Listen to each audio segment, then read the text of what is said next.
We have in the studio with us Barrister Mbeseha. Good evening, Barrister, and welcome. Good evening, and thank you for having me. It's always a pleasure. Where we begin the news of tonight from the home front with a very familiar scenario.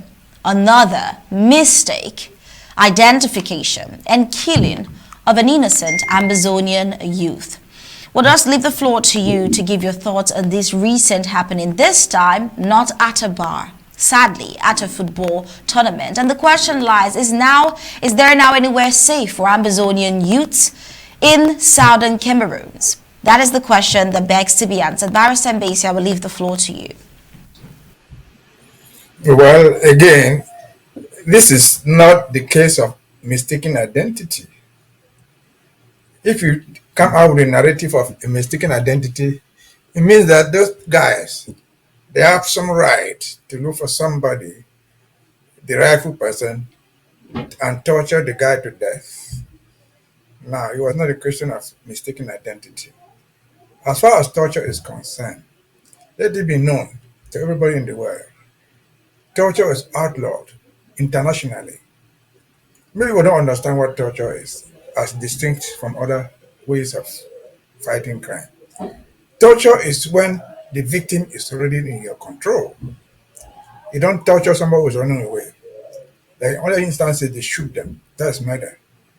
But once the person is under your control, you've captured the guy for whatever reason you think, you cannot then take the law into your hands, gradually kill him, because torture is gradual. You bend his neck, you break his bones, you hit his head or whatever until the man eventually dies. That's torture.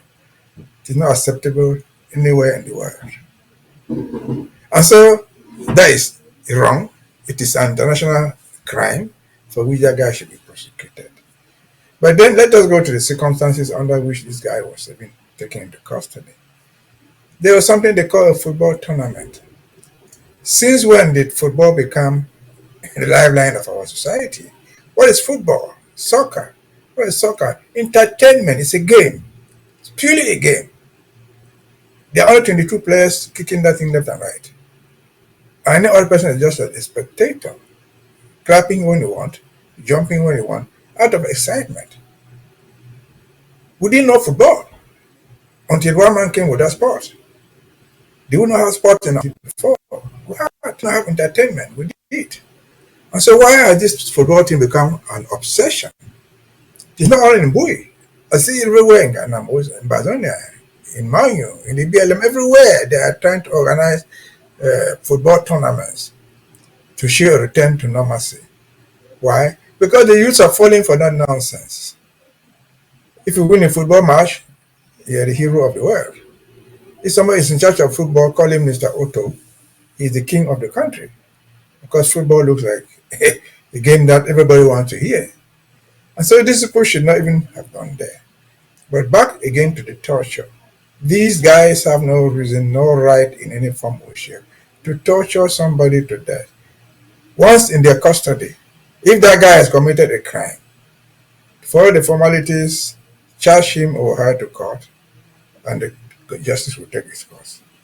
But when you take the law into your hand, which is not a singular action, as Uriah said, no communication has come from that department.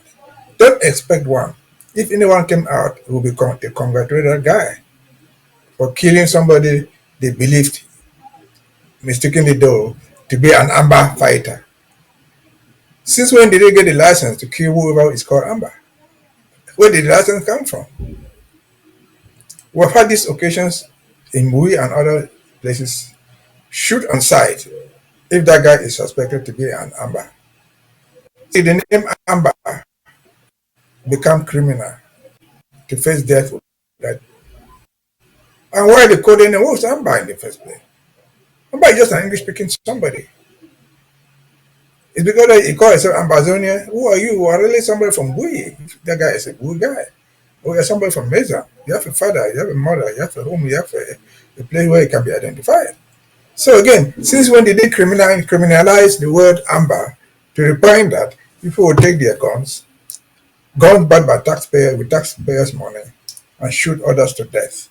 for suspecting them for being Amba. This is not acceptable. These people must be held accountable either locally or internationally. Either way, it is coming. Sooner or later, it will come. And so those guys, all we need is to keep a proper record of what has happened. What is a proper record? We need to know the precise place where it happened. We know the names of the victims in full. And we know the circumstances under which he was killed. If possible, and very, very possible, we know the guys who adopted him, who captured him. Then they can expect justice to follow them. And it will follow them until they die. Or what do you? Well, thank you, Barrister Mbeseha, for that insight and contribution.